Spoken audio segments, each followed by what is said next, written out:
Good afternoon to everyone.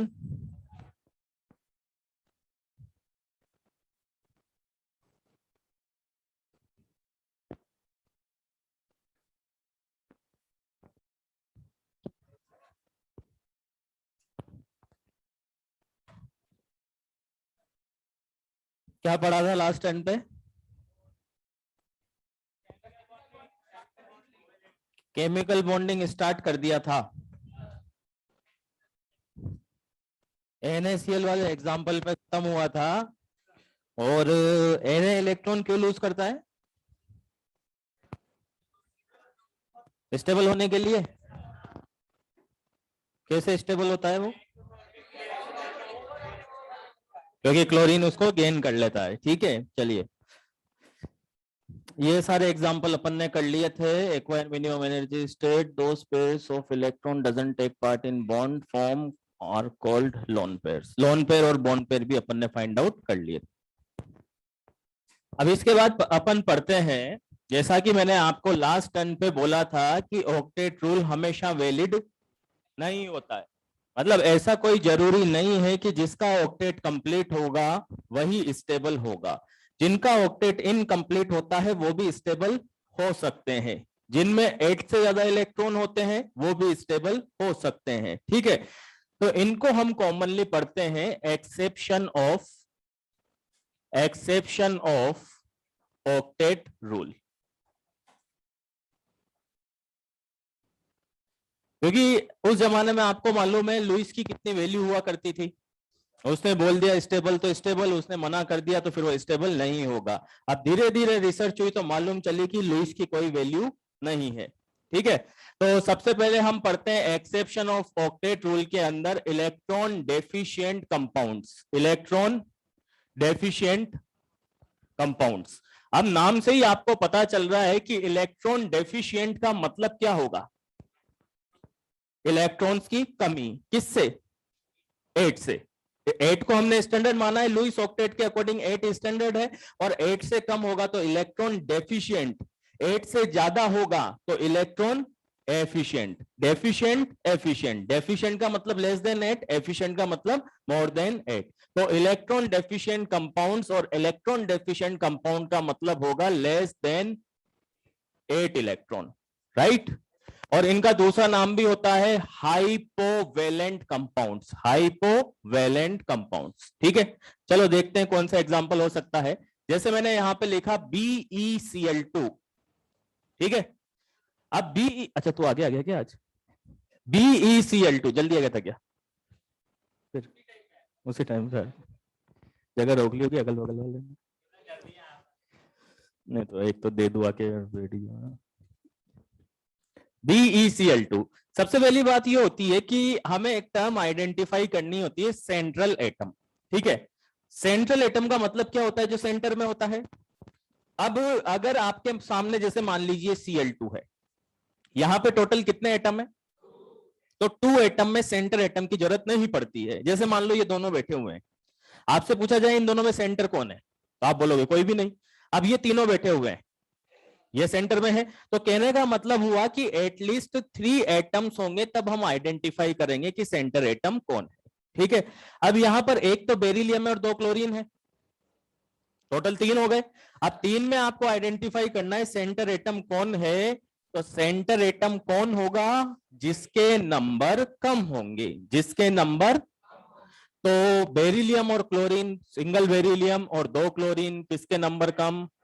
और beryllium के number कम है, तो बेरिलियम क्या हो गया? Central atom. तो बेरिलियम को मैंने सेंटर में लिख दिया, बेरिलियम। बेरिलियम के आउटर मोस्ट शेल में 2 इलेक्ट्रॉन, तो 1 इलेक्ट्रॉन 2 इलेक्ट्रॉन, ठीक है। और साइड एटम कौन है? क्लोरीन, और क्लोरीन है तो 1 2 3 4 5 6 7। और यहां पे भी क्लोरीन 1 2 3 4 5 6 7 हो गए 7। अब अगर क्लोरीन को अपना ऑक्टेट कंप्लीट करना है तो क्लोरीन इस बेरिलियम के साथ में 1 इलेक्ट्रॉन की शेयरिंग कर ले, और क्लोरीन ने बेरिलियम के साथ में 1 इलेक्ट्रॉन की यहां पर शेयरिंग कर ली। इसी तरीके से ये वाला क्लोरीन भी इसके साथ 1 इलेक्ट्रॉन की शेयरिंग कर लेगा। और बेरिलियम के इलेक्ट्रॉन हम काउंट करेंगे तो बेरिलियम के इलेक्ट्रॉन कितने हो जाएंगे? हैं 4, पक्का सबको नजर आ रहे हैं।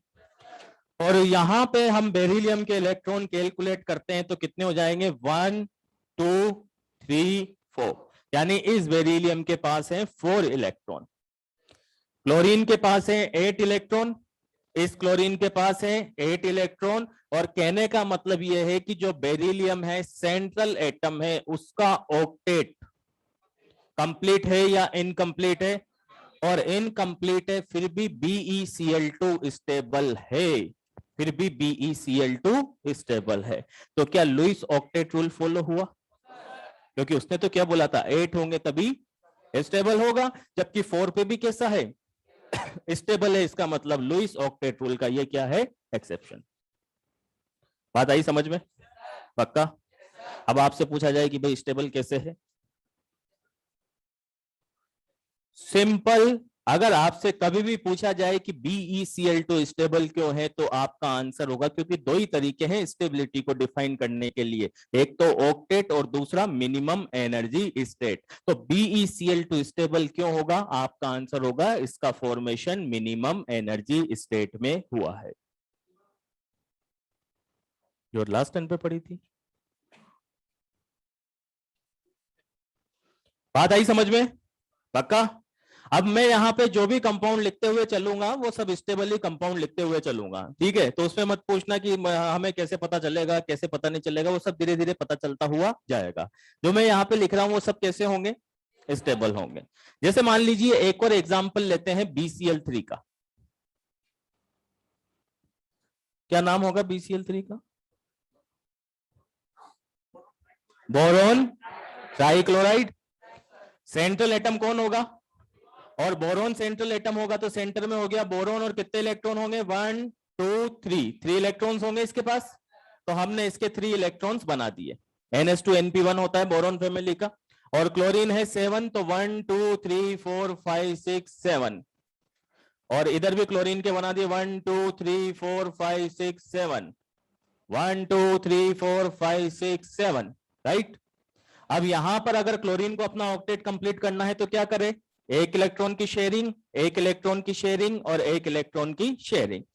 और शेयरिंग होने के बाद में अगर आप बोरॉन के इलेक्ट्रॉन्स को काउंट करते हो तो बोरॉन के कितने इलेक्ट्रॉन्स हुए, 6 हुए, और 6 इलेक्ट्रॉन हुए, इसका मतलब इसका ऑक्टेट कैसा है, और इनकम्प्लीट है, तो इसको भी क्या बोला जाएगा, इलेक्ट्रॉन डेफिशिएंट कंपाउंड। बात आई समझ में? ऐसी की ऐसी ही सीक्वेंस आगे चल जाएगी। जैसे BeCl2 है तो अगर इसके नीचे BeBr2 हुआ, सेम सेम क्लोरीन की जगह केवल यहां पे क्या रख देना है Br। अगर BeI2 हुआ, सेम। अगर मान लीजिए BCl3 है तो इसके नीचे BBr3 हुआ, BI3 हुआ, BF3 हुआ, ये सब कैसे होंगे, इनकम्प्लीट ऑक्टेट, और इन सबको क्या बोला जाएगा, इलेक्ट्रॉन डेफिशिएंट कंपाउंड। बात आई समझ में? पक्का? कोई डाउट? इसके बाद नेक्स्ट केस पे हम चलते हैं, और नेक्स्ट केस है इलेक्ट्रॉन एफिशिएंट कंपाउंड्स। और इलेक्ट्रॉन एफिशिएंट कंपाउंड्स का नाम से ही पता चल रहा है मोर देन 8 इलेक्ट्रॉन, और इनका दूसरा नाम होता है हाइपरवैलेंट। इनको हम डायरेक्टली फाइंड आउट कर लेते हैं, ऐसे सबके लिए कब तक डायग्राम बनाते रहेंगे, क्योंकि एग्जाम में मान लो क्वेश्चन आया कि which of the following is hypervalent, अब 3-4 ऑप्शन हुए, सबके लिए डायग्राम बनाओगे तो फिर ऐसे गोला भी बनाओगे, थोड़ा सा गोला यूं बन गया तो फिर 2 की जगह 3 हो जाएंगे, 4 हो जाएंगे। बात समझ रहे हो? तो डायरेक्टली फाइंड आउट कर लेते हैं। जैसे इलेक्ट्रॉन एफिशिएंट कंपाउंड की बात करते हैं, मैं फर्स्ट एग्जांपल यहां पे लिखता हूं PCl5। आप सबको मालूम है PCl5 बनता है ना, और बहुत फेमस रिएक्शन होती है, PCl5 is dissociate into PCl3 plus Cl2, मतलब अगर डिसोसिएट हो रहा है तो बनता है। बात क्लियर है? अब अगर आपसे पूछा जाए PCl5 में कितने इलेक्ट्रॉन होंगे, ठीक है, तो सबसे पहले आप ये देखिए कि सेंट्रल एटम कौन है, फॉस्फोरस।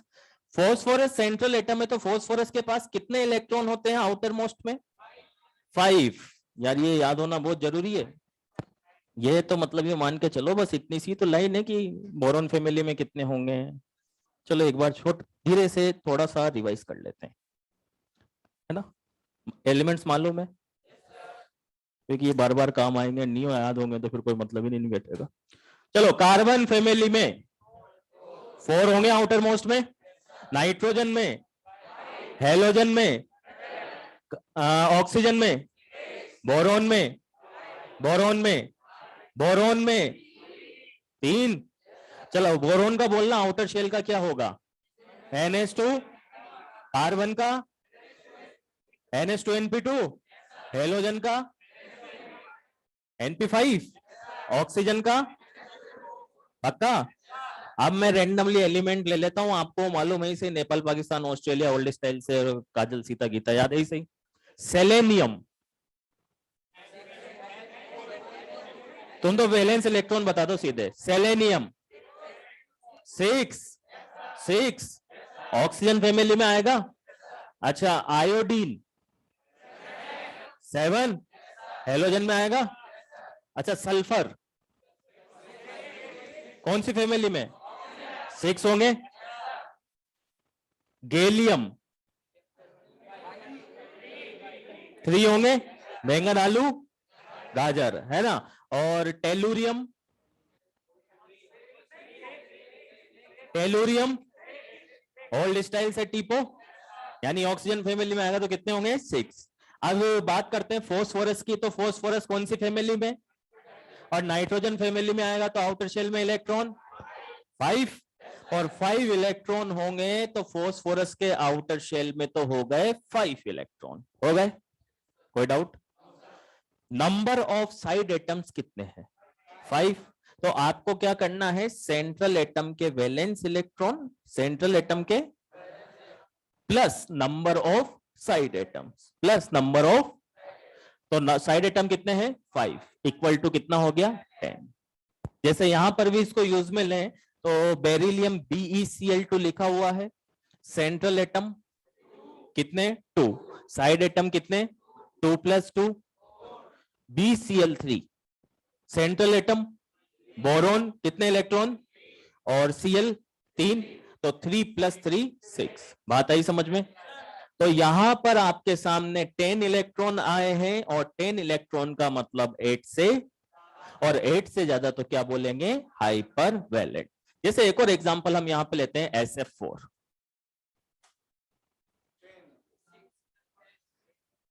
सेंट्रल एटम सल्फर कितने इलेक्ट्रॉन, 6 इलेक्ट्रॉन, और साइड एटम, तो 6 + 4 = 10 इलेक्ट्रॉन, मतलब 8 से ज्यादा, और 8 से ज्यादा तो इसको क्या बोलेंगे, इलेक्ट्रॉन एफिशिएंट या हाइपर वैलेंट।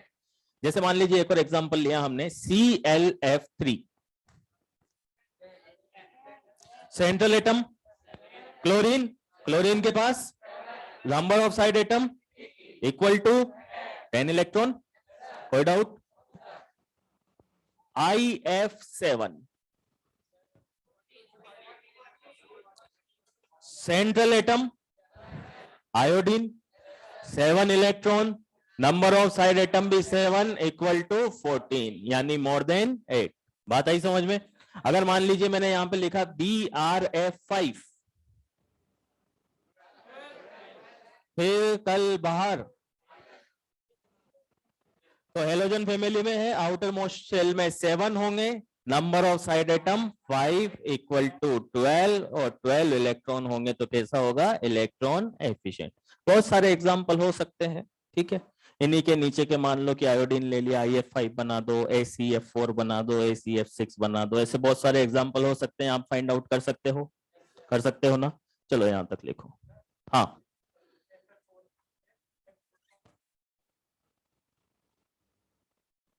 बना यार, बना, बना तो सही। तू भी तो कोशिश कर ले यार, कोशिश करने वालों की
ले चल देख ले, इधर बना दी मैं।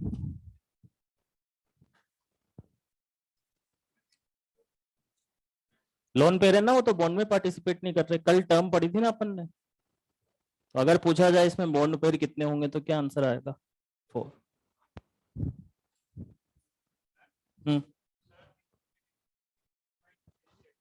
मैंने क्या बोला अभी? जो भी मैं लिख रहा हूँ सब सब स्टेबल है। सब कैसे है?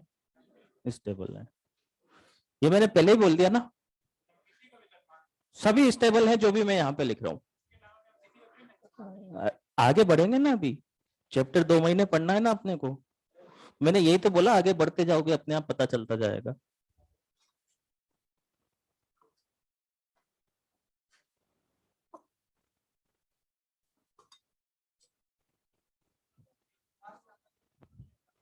क्या? बिल्कुल कर सकता है।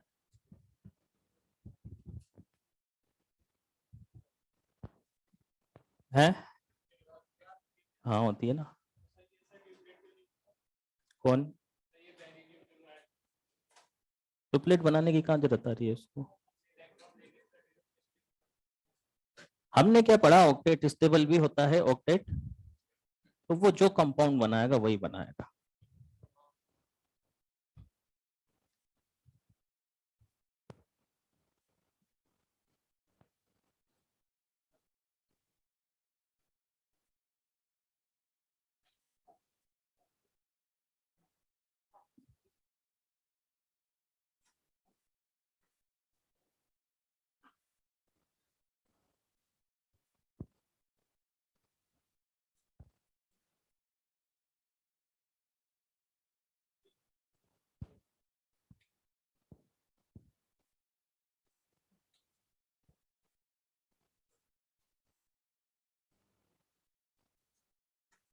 बेटा ये स्क्रीन ब्लर नेट की प्रॉब्लम की वजह से हो रही है, ये तुम्हारी हो रही है, बाकी किसी की नहीं हो रही।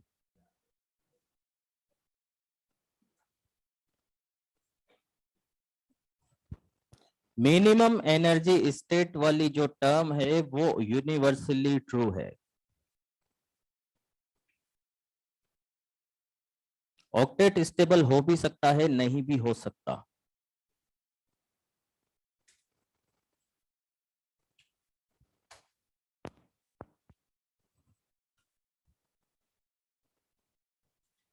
इलेक्ट्रॉन डेफिशिएंट कंपाउंड की डेफिनेशन क्या होगी जिसमें 8 से कम इलेक्ट्रॉन होंगे?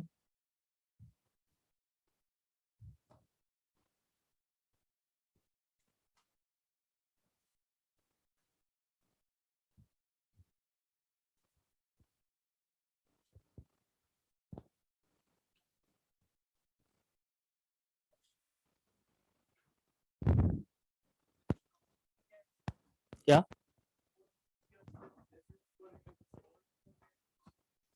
अभी आगे बढ़ रहे हैं ना यार अपन। OF4 नहीं बनता है, वो धीरे धीरे मालूम चलेगा कि क्या बनता है क्या नहीं बनता है। अब एक दिन में ही सारा ज्ञान में यहाँ पे 2 महीने का ज्ञान एक दिन में थोड़ी ना आ पाएगा यार।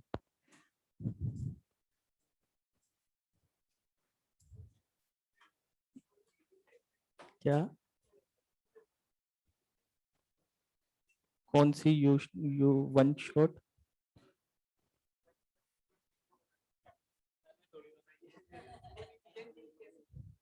तेरे को बनानी है क्या? तो देख ले यार, तेरा रिवाइज हो जाए तो बढ़िया होगी, नहीं होगा तो नहीं होगी।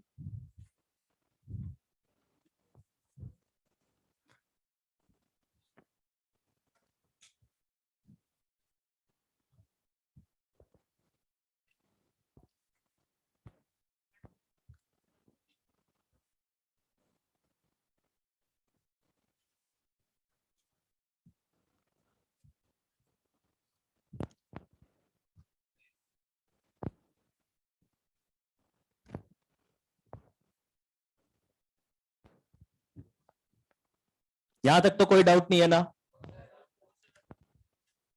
चलिए थर्ड इसका एक्सेप्शन देखते हैं, और थर्ड एक्सेप्शन का नाम है ओड इलेक्ट्रॉन स्पीशीज। जहां पर ऑक्टेट रूल फॉलो नहीं होता है, उसमें से थर्ड टाइप है उसका odd electron species. Odd electron species का मतलब क्या होता है, बहुत सेलेक्टेड स्पीशीज होती है, लाइक NO, ठीक है, NO2, ClO2, ClO3, ठीक है। बाय द वे, अगर आपके सामने कभी कोई क्वेश्चन आ जाए कि which of the following odd electron species, तो वैसे तो सिलेक्टेड है, लेकिन बाय द वे आपको याद ना भी आए तो आप क्या करो, टोटल नंबर ऑफ इलेक्ट्रॉन्स को काउंट कर लो, ठीक है।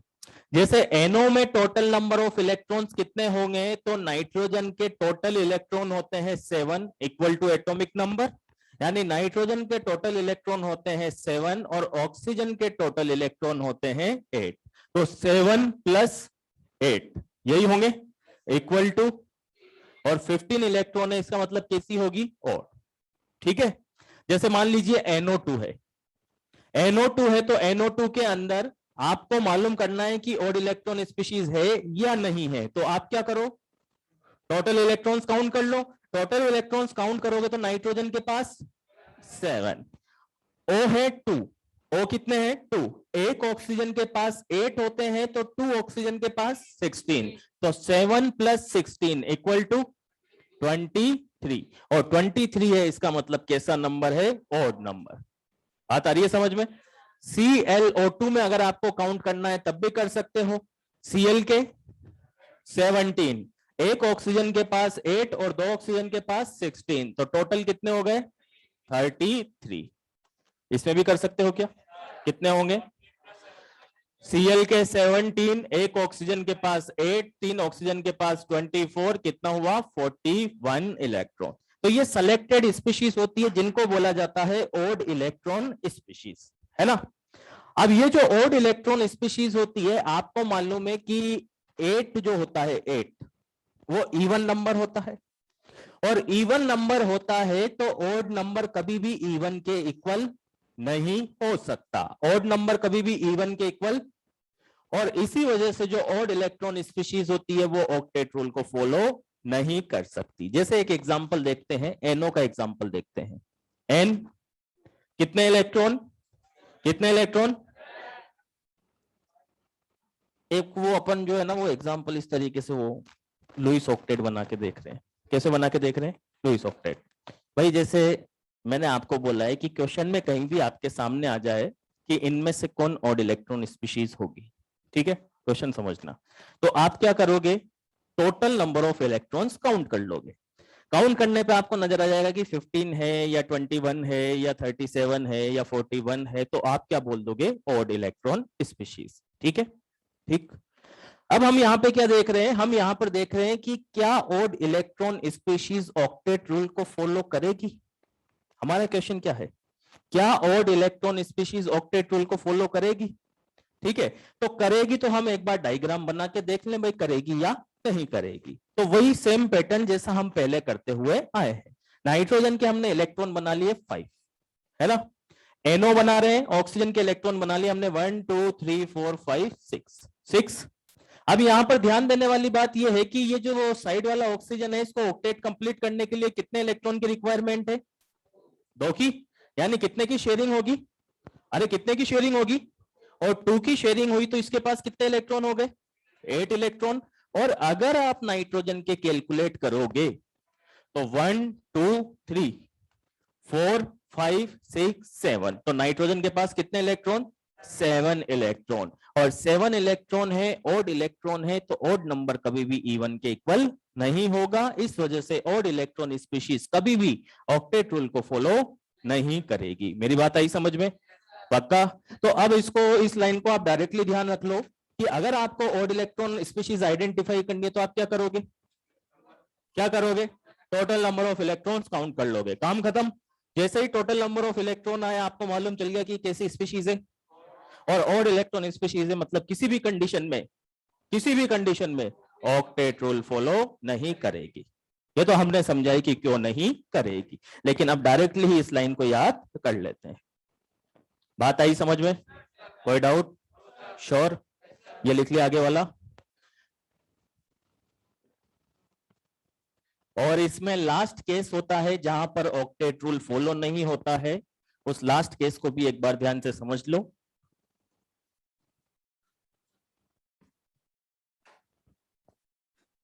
फोर्थ केस, और फोर्थ केस का नाम होता है स्यूडो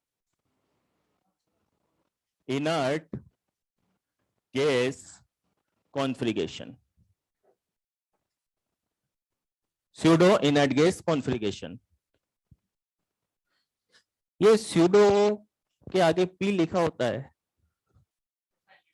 साइलेंट होता है, क्यों? पस्यूडो फोनेटिक्स, फोनेटिक्स होता है। अब ऐसे बोला तुमको कि स्यूडो के अंदर पी साइलेंट होता है, तुम मान लेते हो? मान लेते हो? तो चलो, स्यूडो इनर्ट गैस कॉन्फ़िगरेशन का मतलब क्या होता है? एक्सेप्शन हर सब्जेक्ट में होते हैं।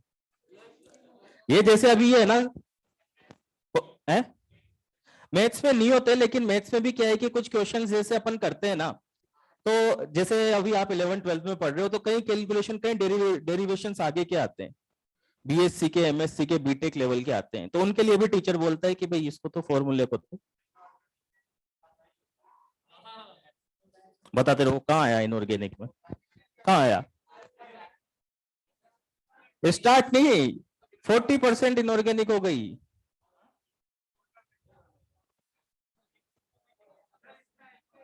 फोर्टी 35% इनऑर्गेनिक हो गई। ठीक है, अभी कितनी बची? 65 बची ना। उसमें से 50% तो केमिकल बॉन्डिंग लेगा, बाद का पार्ट जो है वो कॉमन है, मतलब जो पीरियोडिक और केमिकल में पढ़ा है बस वही पार्ट रहेगा बाद का। तो अब तो ये बताइए, इतने में कहां तेरे को एक्सेप्शन नजर आया?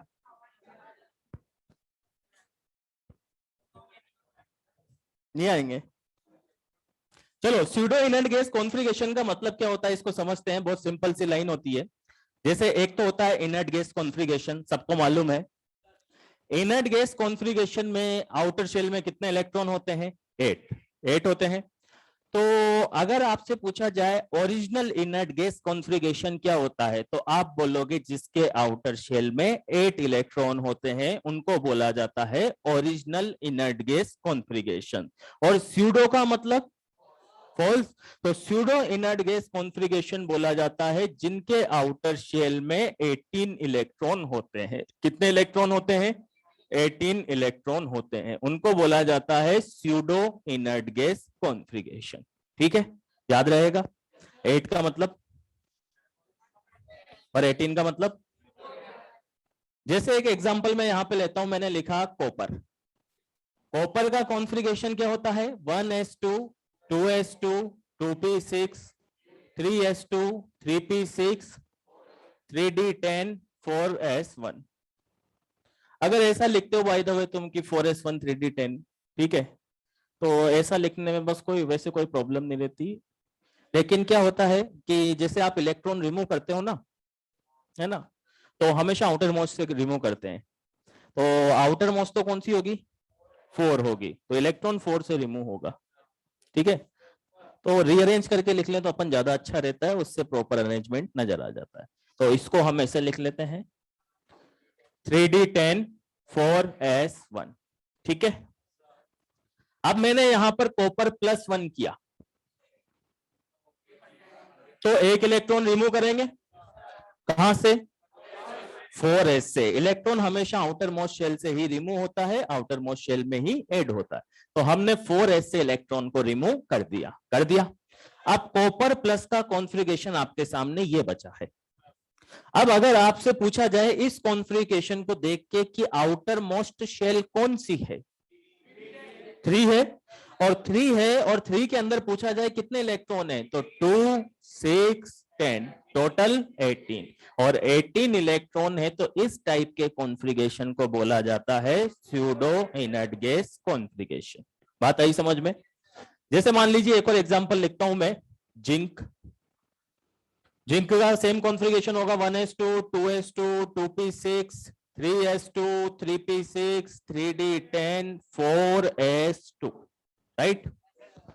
अगर Zn +2 किया, तो 4s के 2 इलेक्ट्रॉन्स को यहां से रिमूव कर देते हैं। अब जो कॉन्फ़िगरेशन आपके सामने लिखा हुआ है इसमें आउटर मोस्ट शेल कौन सी होगी? 3, और 3 होगी तो 3 में कितने इलेक्ट्रॉन हुए? 10 + 6 + 2 18 इलेक्ट्रॉन। तो इस टाइप के कॉन्फ़िगरेशन को क्या बोला जाता है? स्यूडो इनर्ट गैस कॉन्फ़िगरेशन, जिसमें 8 उसको ओरिजिनल, जिसमें 18 उसको स्यूडो। अच्छा, और कौन कौन से एलिमेंट हो सकते हैं? हाँ, और कौन कौन से हो सकते हैं? तो भाई कॉपर के नीचे Ag, Ag के नीचे Au। तो जैसा ऊपर वाला होगा वैसे ही नीचे वाले होंगे, और जैसे ऊपर वाले होंगे वैसे नीचे वाले होंगे। तो कॉपर के साथ में कौन हो सकता है? Ag+ भी हो सकता है, Au+ भी हो सकता है। बात आ रही है समझ में? अगर आपसे पूछा जाए और कौन हो सकते हैं, तो आप क्या बोलोगे? जिंदगी कबाड़ हो जाएगी। तो इन सब एलिमेंट में आपको जो कॉन्फ़िगरेशन मिलेगा वो कौन सा मिलेगा? Pseudo inert gas configuration. जैसे एक एग्जांपल मैं लेता हूं, यहां पे ध्यान से देखना। जैसे मान लीजिए मैंने लिखा ZnO। आपसे पूछा जाए कि ये जो Zn है ये कौन सा कॉन्फ़िगरेशन फॉलो कर रहा है? Inert gas, pseudo inert gas, both, none. तो आप कैसे देखोगे कि भाई Zn के ऊपर कितना चार्ज आएगा? +2, है ना? क्योंकि ऑक्सीजन पे -2 आएगा, इसको x मान लेते हैं, इस पे -2 = 0, x = +2। और अगर Zn+2 में होगा तो 18 इलेक्ट्रॉन, 18 इलेक्ट्रॉन, इसका मतलब कौन सा configuration? Pseudo inert gas configuration. तो हमने जो ऑक्टेट रूल था उसके 4 टाइप के एक्सेप्शन पढ़े, जहां पर ऑक्टेट रूल फॉलो नहीं होता है फिर भी बनने वाले कंपाउंड स्टेबल होते हैं। अब जैसे ZnO है, अब तुम्हें जैसे देखना है कि स्टेबल है या नहीं है। मैंने तो लिख दिया यहाँ पे, और मैंने अभी आपको बोल दिया था कि जो भी मैं लिखूंगा सब स्टेबल होंगे। लेकिन ZnO के बारे में अगर पूछा जाए तो ZnO एम्फोटेरिक नेचर का होता है। होता है, एम्फोटेरिक नेचर का होता है, तो मतलब बनता होगा तभी तो प्रॉपर्टी मालूम चली। बात आई समझ में? तो सिंपली अगर हमसे पूछा जाए ऑक्टेट रूल के 4 एक्सेप्शन कौन से, तो आप क्या बोलोगे? इलेक्ट्रॉन डेफिशिएंट, मतलब less than 8 electron, electron more than third, odd electron species. Odd electron species का कॉन्सेप्ट आ गया समझ में? केवल ऑड इलेक्ट्रॉन स्पीशीज में आपको total number of electron count कर लेने हैं। जैसे ही total number of electron count हुए, ऑड नजर आया, सीधे बोल देना है कि ऑक्टेट रूल फॉलो। और fourth, pseudo inert gas configuration, मतलब 18 इलेक्ट्रॉन। नॉर्मली तो कितने होते हैं? 8, बट इस केस में 18। क्लियर? लिख लो ये चारों। चलने दे यार, ये फैन ऑफ और ऑन का काम खराब है।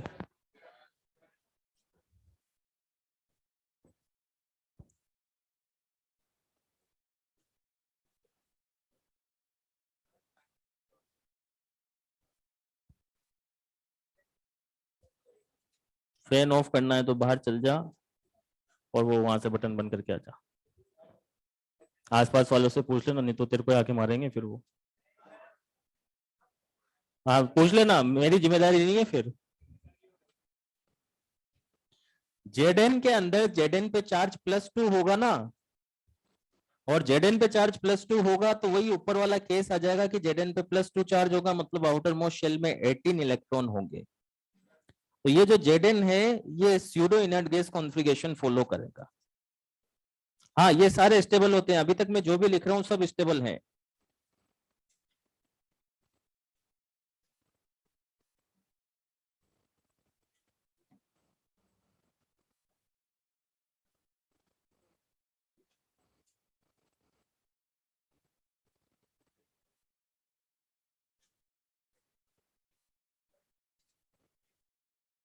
क्या? H, HCU या CUH? बिल्कुल रहेगा।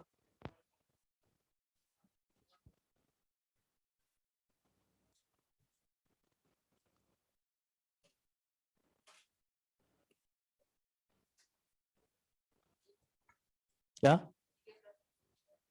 सूडो बनाएगा?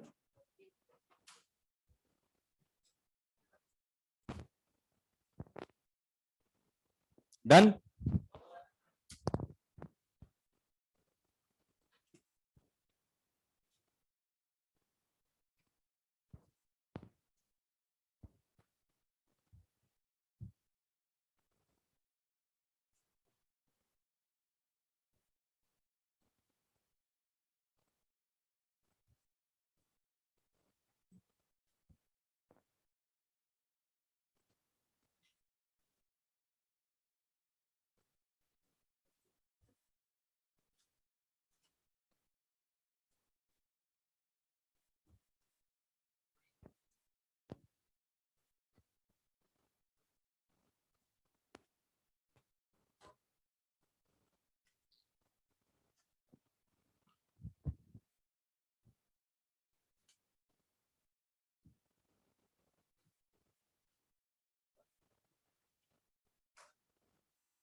चलो डन।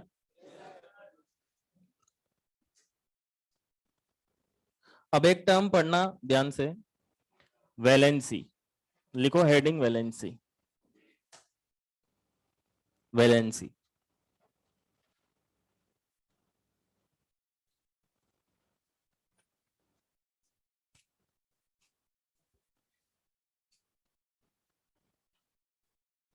वैलेंसी का डेफिनेशन क्या होती है? कंबाइनिंग, लिखो, it is a combining capacity. Combining capacity. Combining capacity का मतलब क्या है? जैसे मान लीजिए मैं यहाँ पे एक एग्जांपल लिखता हूं, मैंने लिखा NH3, ठीक है। अब NH3 में सेंट्रल एटम कौन है? और नाइट्रोजन सेंट्रल एटम है, तो नाइट्रोजन के साथ कितने हाइड्रोजन कंबाइन है? तो अगर हमसे पूछा जाए NH3 में नाइट्रोजन की वैलेंसी कितनी होगी, तो आप क्या बोलोगे? 3। कितनी होगी? 3। बात आई क्या थोड़ी सी समझ में? पक्का? अगर मैं बोलता हूं PCl5, तो फॉस्फोरस के साथ कितने क्लोरीन अटैच है? और फॉस्फोरस के साथ 5 क्लोरीन अटैच है, तो मतलब फॉस्फोरस की कंबाइनिंग कैपेसिटी 5 होगी। इसका मतलब इसकी वैलेंसी भी 5 होगी। बात आ रही है समझ में? श्योर? अब तुमने वैलेंसी के लिए एक टेबल जो बचपन में पढ़ी होगी, नहीं पढ़ी होगी, जैसे first A, second A, third A, fourth A, 5A, 6A, 7A, 8A, 0 0 ही होता है। चलो, फर्स्ट ए का आउटर शेल का कॉन्फ़िगरेशन NS1, सेकंड ए का, थर्ड ए का NS2 NP1, NS2 NP3, NS2 NP4, NS2 NP5 and NS2 NP6। ठीक है। अगर हमसे पूछा जाए भाई इन सभी ग्रुप के अंदर आप वैलेंस इलेक्ट्रॉन्स को कैलकुलेट कीजिए, तो फर्स्ट है के अंदर 1 2 3 4 5 6 7 8 यही होते हैं। और अगर हमसे पूछा जाए वैलेंसी बताइए, तो वैलेंसी क्या होती है? फर्स्ट से लेके फोर्थ ग्रुप के लिए तो होती है valency equal to number of valence electron, और बाद वालों के लिए होती है 8 minus number of valence electron. Right? ये टेबल मालूम है सबको? तो इसकी वैलेंसी बताओ फर्स्ट वाले की, 1 2 3 4। राइट? अब 8 में से माइनस करते हुए चलेंगे, 3 2 1 0 यही होती है। अब ये टेबल तो हमने पढ़ ली, क्योंकि ये टेबल तुमने बचपन में पढ़ी थी, इसलिए अपन ने भी पढ़ ली, बस पढ़ ली। ठीक है, बना लो फिर ये टेबल, जल्दी से बना लो।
डन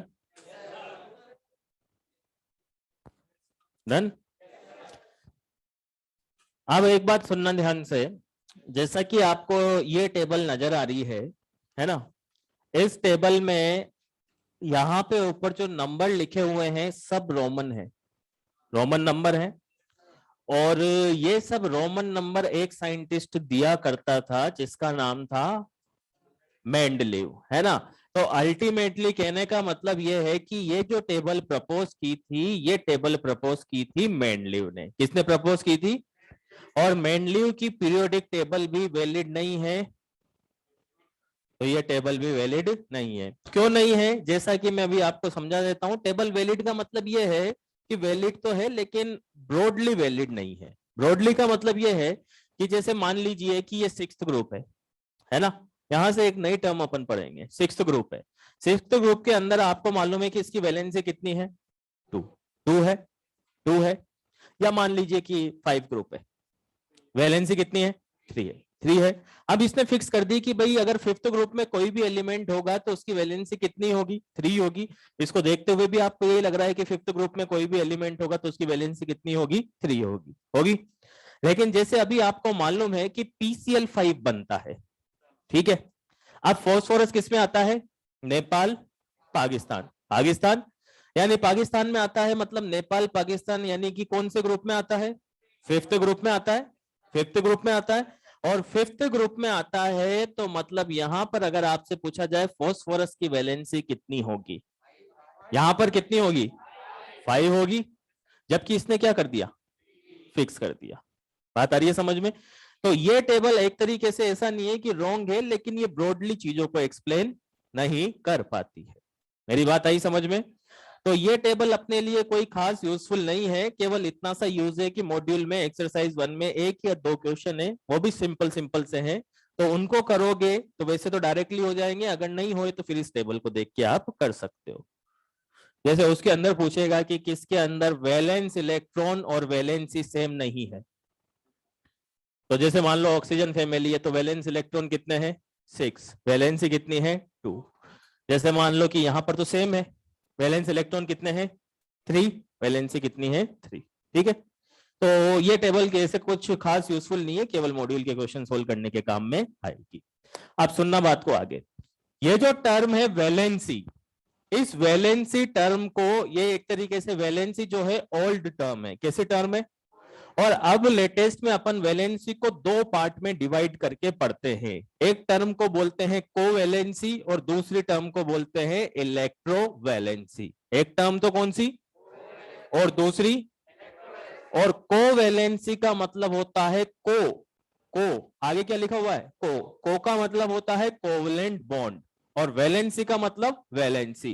तो जो कोवैलेंसी है वो टर्म काम में ली जाती है कोवलेंट बॉन्डेड के लिए, और जो इलेक्ट्रोवैलेंसी टर्म होती है वो काम में ली जाती है आयोनिक बॉन्ड के लिए। ठीक है। तो सबसे पहले हम पढ़ते हैं कोवलेंट बॉन्ड, और कोवलेंट बॉन्ड के अंदर सबसे पहले हम पढ़ते हैं कोवैलेंसी। क्या पढ़ते हैं? लिखो, हेडिंग लिखो कोवलेंट बॉन्ड।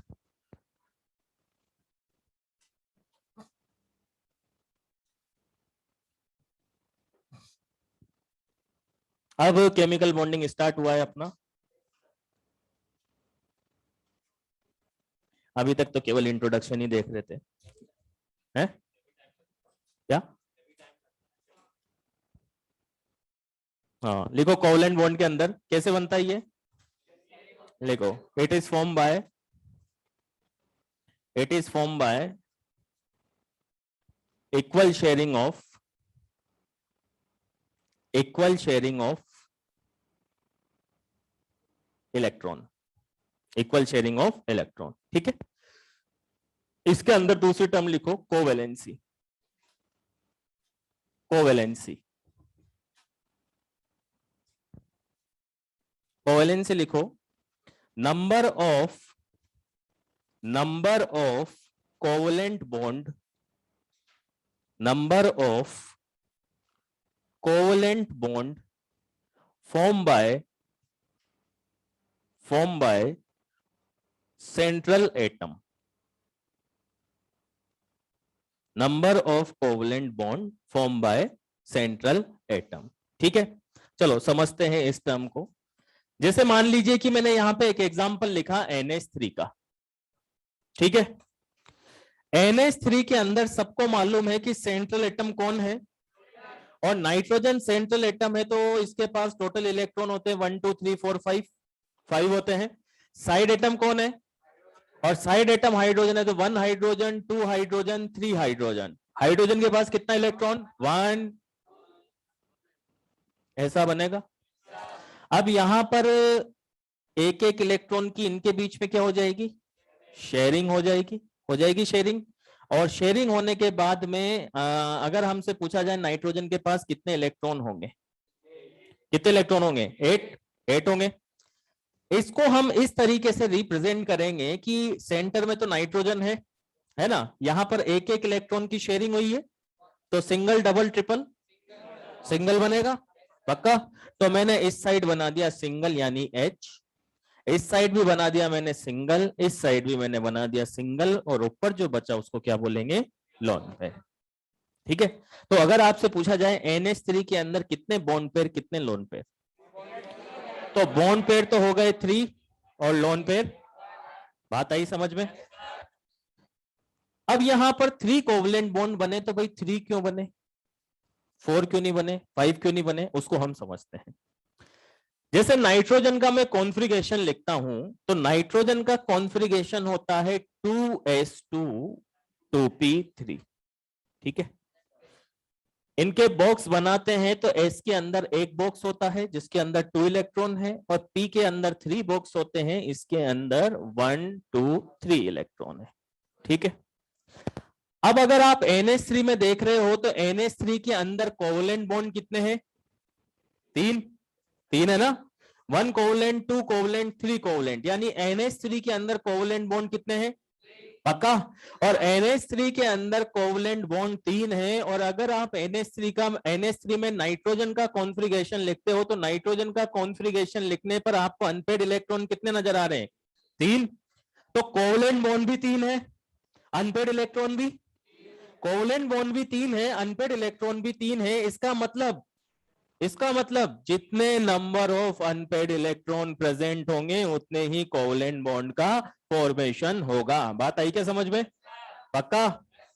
जितने number of unpaired electron present होंगे उतने ही कोवलेंट बॉन्ड का फॉर्मेशन होगा। इसका मतलब यह हुआ कि अगर कोवलेंट बॉन्ड बनाना है तो मतलब अनपेड इलेक्ट्रॉन तो प्रेजेंट होना जरूरी है, और जितने number of unpaired electron present होंगे उतने ही कोवलेंट बॉन्ड का फॉर्मेशन होगा। तो number of unpaired electron is equal to number of covalent bond. बात आई क्या समझ में। जैसे मान लीजिए मैं एक और एग्जांपल यहां पे लिखता हूं, मैंने यहां पे लिखा फ्लोरीन। आपसे पूछा जाए फ्लोरीन कितने कोवलेंट बॉन्ड बनाएगा, तो फ्लोरीन का configuration 2s2 2p5, 2s2 2p5 है, यानी 2s के अंदर नंबर ऑफ इलेक्ट्रॉन 2, p के अंदर 1 2 3 4 5, कितने अनपेड इलेक्ट्रॉन, और 1 अनपेड इलेक्ट्रॉन, इसका मतलब कितने बॉन्ड, कितने बॉन्ड, यानी फ्लोरीन कितने कोवलेंट बॉन्ड बनाएगा, 1 कोवलेंट बॉन्ड। बात आई समझ में। तो जितने नंबर ऑफ अनपेड इलेक्ट्रॉन होंगे उतने ही कोवलेंट बॉन्ड का फॉर्मेशन होगा। अब अगर आपसे पूछा जाए कि NH3 के अंदर नाइट्रोजन की कोवेलेंसी कितनी होगी, तो जितने नंबर ऑफ कोवलेंट बॉन्ड बनेंगे वही उसकी क्या होगी, यानी नाइट्रोजन की कोवेलेंसी कितनी होगी। बात आई समझ में, पक्का। जितने, ये लाइन बहुत इंपॉर्टेंट है, जितने नंबर ऑफ अनपेड इलेक्ट्रॉन उतने ही कोवलेंट बॉन्ड का फॉर्मेशन होगा। तो ये लाइन ऐड कर लो इसके साथ में, आगे पॉइंट बना के पूरा ही। फिर इसके बाद पढ़ेंगे अपन variable कोवेलेंस।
Number of covalent bond formed by central atom is called covalency.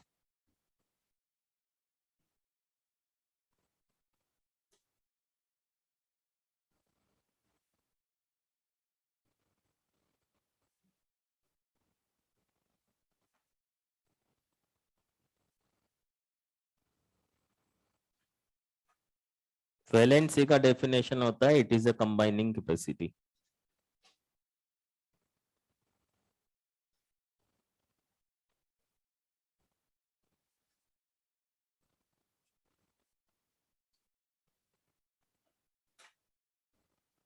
बस कैपेसिटी पे फिनिश हो जाता है. डन.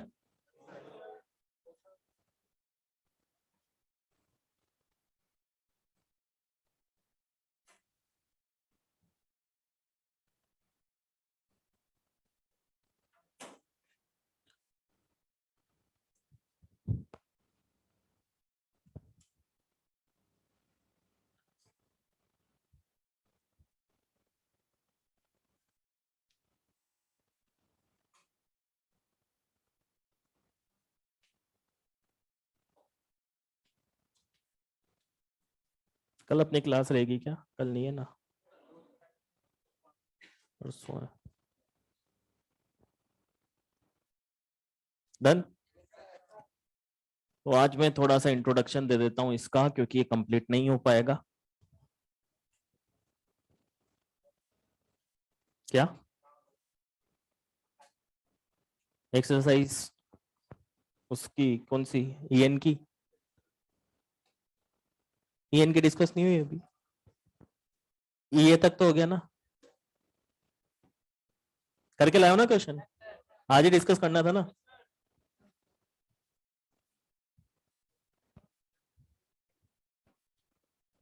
बस आ ही रहे, पीसीएल 5 पे आ रहे हैं. लिखो आगे. Variable covalency. Variable covalency.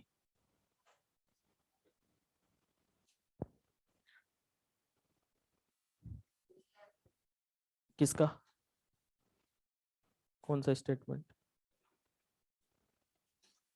Variable covalency का मतलब क्या होता है? जैसे कि आपको मालूम है कि PCl3 भी बनता है, PCl5 भी बनता है. अब PCl3 भी बनता है, PCl5 भी बनता है. इसका मतलब अगर फर्स्ट में आपसे पूछा जाए कि फोस्फोरस की कोवैलेंसी कितनी होगी, तो आप बोलोगे 3 क्लोरीन एटम इसलिए 3. और सेकंड में आपसे पूछा जाए कितनी होगी, तो आप बोलोगे 5. इसका मतलब यह हुआ कि एक ही एलिमेंट डिफरेंट टाइप की वैलेंसीज भी शो कर सकता है.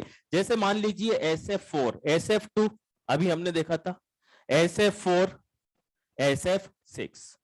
तो फर्स्ट वाले में आपको नजर आ रहा है कि सल्फर के साथ कितने फ्लोरीन है, तो आप बोलोगे इसकी कोवेलेंसी है 2.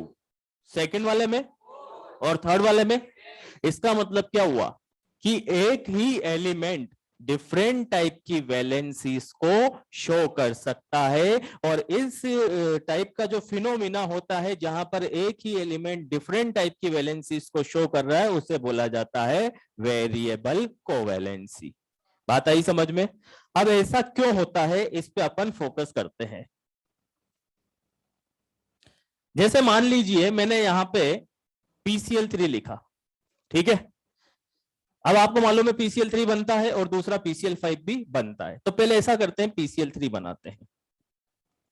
इसको नेक्स्ट टर्न पे बनाएंगे पूरा एक साथ ही, क्योंकि वो फिर क्या है कि इसमें थ्योरी भी बहुत सारी है. चलो डिस्कस कर लेते हैं अपन.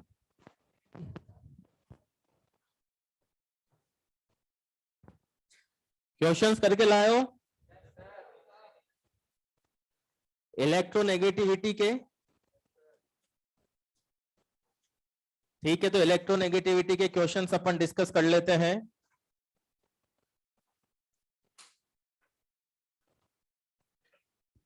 इलेक्ट्रॉन एफिनिटी भी करना था क्या? है, एफिनिटी भी करना था.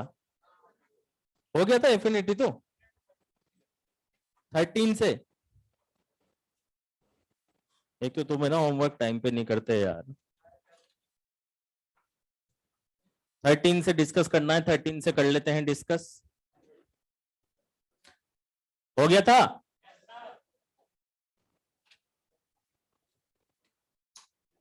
चलिए 126 से डिस्कस करते हैं। 126, question number 126, doubt 27, 27, no, 28, 29, 30, 31, 32,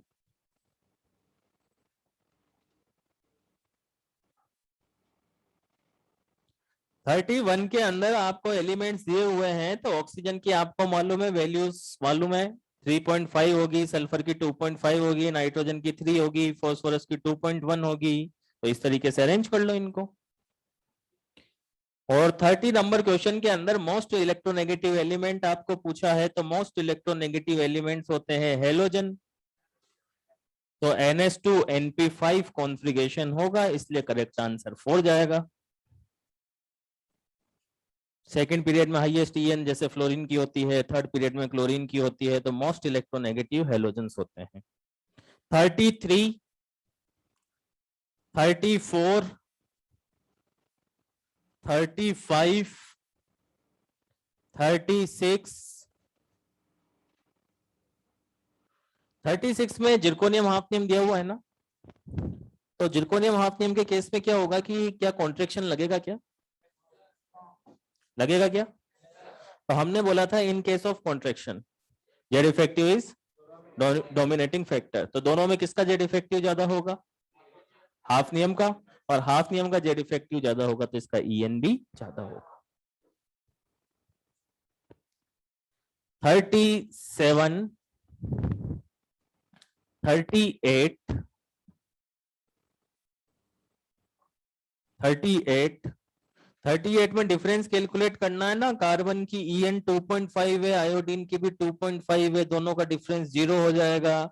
nitrogen की 3 है, ऑक्सीजन की 3.5 है, दोनों का डिफरेंस कैलकुलेट करोगे तो जहां पर डिफरेंस मैक्सिमम आएगा वो मोस्ट पोलर, जहां पे डिफरेंस कम आएगा वो लीस्ट पोलर।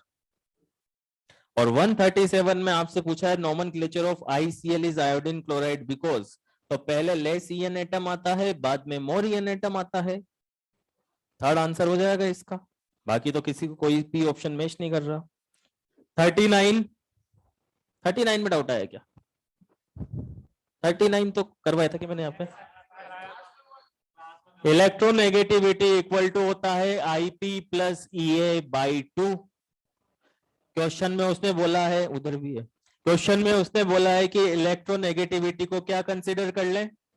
X, तो इलेक्ट्रोनेगेटिविटी को X कंसीडर किया, तो यहां पर IP प्लस EA/2 और 2 को क्रॉस मल्टीप्लाई करेंगे तो 2X equal to IP plus EA, और इसको अरेंज करेंगे, रीअरेंज करेंगे तो 2X minus IP minus EA equal to 0। First option में नजर आ रहा है 140, 140 आंसर तो आ गया होगा इसका, है ना।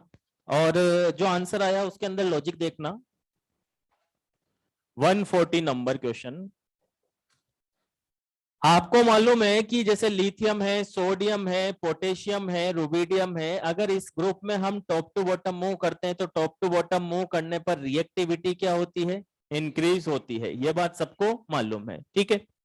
अब हेलोजन में रिएक्टिविटी का क्या ट्रेंड रहेगा, ये देखने वाली बात है। तो जैसे मान लीजिए कि एक तो फ्लोरीन है, एक क्लोरीन है, एक ब्रोमीन है और एक आयोडीन है। एक बात हमेशा ध्यान रखना कि सॉलिड, लिक्विड, गैस, अगर इन तीनों में आपसे पूछा जाए मोस्ट रिएक्टिव कौन होगा? गैस होगा, ये बात सबको मालूम है। क्योंकि अगर सॉलिड को किसी से रिएक्ट कराते हो तो पहले वो लिक्विड में कन्वर्ट होता है, फिर गैस में कन्वर्ट होता है, उसके बाद रिएक्ट करता है। या फिर आप ऐसा सोचो कि सॉलिड को आप रिएक्ट कराते हो ना, तो पहले उसको पाउडर फॉर्म में कन्वर्ट करते हैं, ऐसा मालूम है या नहीं है? तो पहले पाउडर फॉर्म में कन्वर्ट करते हैं, उसके बाद रिएक्ट कराते हैं, फिर उसकी रिएक्टिविटी इंक्रीज होती है। बात आ रही है समझ में? तो सॉलिड लिक्विड गैस में मोस्ट रिएक्टिव कौन होगा?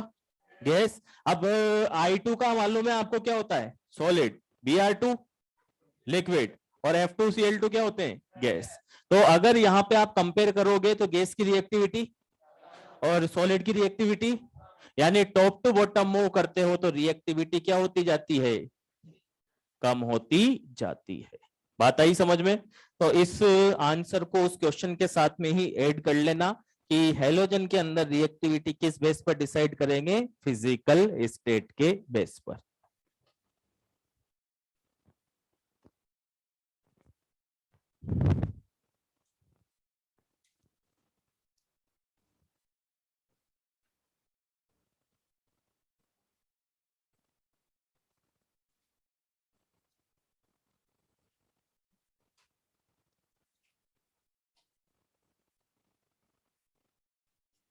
फोर्टी 42, 43, कॉपी में ही करवाया था तो यार, कॉपी में ही करवाया था 43 तो 44, 45 ये भी कॉपी में करवाया था, 45 भी। चलो ये भी डिस्कस कर लेते हैं, कुछ बोल रहे नहीं हुआ, ये भी डिस्कस कर लेते हैं। Page number 35, page number 35, 143 question class notes में हो रखा है। विच of the following strongly react with CO2? Strongly absorb हो या स्ट्रांगली रिएक्ट हो, दोनों का मतलब एक ही है। पेज नंबर 35, क्वेश्चन नंबर 113, 13, 14, 14 में क्लोरीन में इलेक्ट्रॉन ऐड कर रहे हो और क्लोरीन में इलेक्ट्रॉन ऐड कर रहे हो तो प्रोसेस एक्सोथर्मिक ही होगा। 3p5 कॉन्फ़िगरेशन है इसलिए प्रोसेस एक्सोथर्मिक होगा। 15, 15 के अंदर एनर्जी रिलीजिंग प्रोसेस पूछा है उसने, मैक्सिमम एनर्जी रिलीज्ड, और मैक्सिमम एनर्जी रिलीज का मतलब कौन सी टर्म होगी? एनर्जी रिलीज को हम क्या बोलते हैं? ईए। और मैक्सिमम एनर्जी रिलीज पूछा है तो मैक्सिमम ईए कहां पर होगा? तो मैक्सिमम ईए कहां पर होगा? क्लोरीन के अंदर। 16, 17, 18, 19, 20, 21, 22, 22 फ्लोरीन F माइनस बनाता है, क्लोरीन Cl माइनस बनाता है, नाइट्रोजन N-3 बनाता है और ऑक्सीजन -2 बनाता है। आपसे बाईवेलेंट पूछा है, बाईवेलेंट का मतलब O-2 होगा। 23, 24 एंड 25। चलो एक्सरसाइज थर्ड कर लेना, एक्सरसाइज थर्ड साथ के साथ कर लेना, तो उसको भी अपन फिर डिस्कस करके पीरियोडिक टेबल को यही खत्म कर देंगे।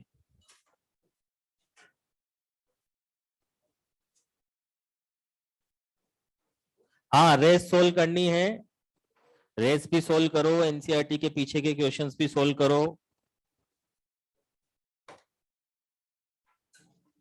चलो बाय, मिलते हैं फिर नेक्स्ट टर्न पे। By two all.